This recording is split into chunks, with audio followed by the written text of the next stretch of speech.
خطاں دا رولا پیا ہویا کہ کوئی خط آ گئے انہاں دا جواب اور انہوں نے کیا حکومتاں گرا دیو تے خطاں دا جواب قوم نو دکھا دکھا کے مظلوم بنن دا مطلب نہیں ہوندا.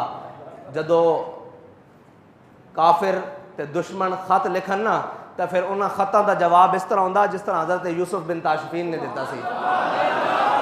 انہاں خطاں نو دکھا کے ہمدردی نہیں سمیٹی جاندی.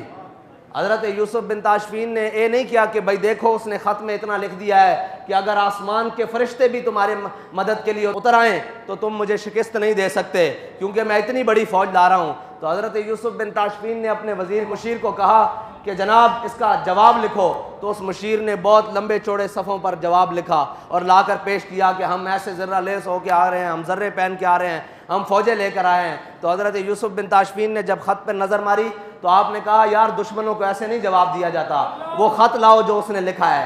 جب وہ خط آپ کے سامنے لایا گیا نا تو آپ نے اس کی پشت کے اوپر لکھ دیا کہ میں جلد آ رہا ہوں. بات یہ ہے کہ جب دشمنوں سے بات کی جائے تو اس طرح کی جاتی ہے, وہ خط دکھا کر ہمدردیاں نہیں سمیٹی جاتی. کوئی تھے جو قطری خط کے اوپر رکے رہے اور آج امریکی خط آ گیا. لیکن ایک بڑے افسوس کی بات ہے, قوم اگر دھیان کرے کہ وزیر اعظم ایک بڑا کلیدی عہدہ ہے کسی بھی ملک کا, صدر ایک بڑا کلیدی عہدہ ہے کسی بھی ملک کا, ایک وزیر اعظم اپنی قوم سے خطاب کر رہا ہو اور وہ نعرے لگاتا ہو کہ میں بڑا حریت پسند ہوں, میں ایبسولوٹلی نو کہنے والا ہوں, لیکن جب امریکہ کا نام آئے تو وہ کہے کوئی ملک کوئی بات. میں نے کہا ملک کے اندر کلیدی عہدے رکھنے والے اپنے دشمن کا نام لیتے ہوئے لرزتے ہیں.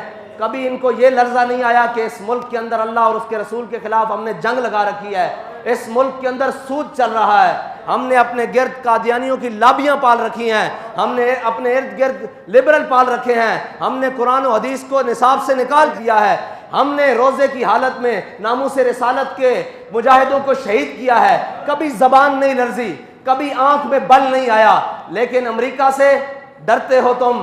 بابا جی فرماتے تھے وہ ایک سجدہ جسے تو گراں سمجھتا ہے 1000 سجدے سے آدمی کو دیتا ہے نجات, تو آیا نہ کیوں ڈرتے بد نصیبہ.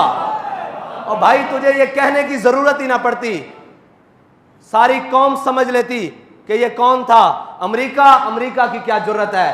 بابا جی کہتے تھے ان برائنر چوچوں کی کیا جرت ہے کہ محمد عربی کے غلاموں کے سامنے آ رہے تھے. لیکن بات یہ ہے تجھے تو حضور کی محبت کی چاشنی ملی نہیں نا. اگر ملی ہوتی تو امریکیوں کا